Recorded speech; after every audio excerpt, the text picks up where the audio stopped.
A Pakistan expert has said that the Chinese modernization, characterized by five features, is practical and humanitarian, expecting China to make progress on all aspects.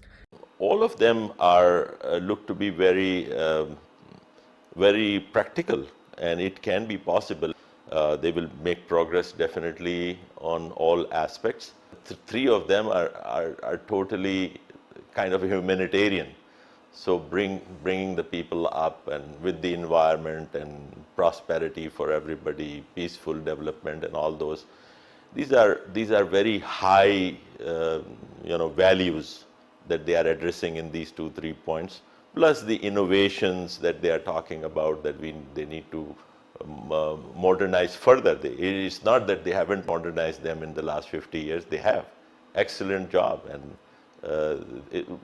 I don't think you get any example in the world that will be equal to what we see in China. The expert said that China never exports ideology, but has set a good model in some areas for other countries to learn from. China does not export is their ideology, or their political or social system.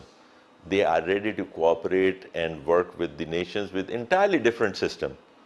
And they respect that. And it does give us a model to learn from. For Global South, the countries can learn from the experience of China, their model, and then adapt it to their own requirements.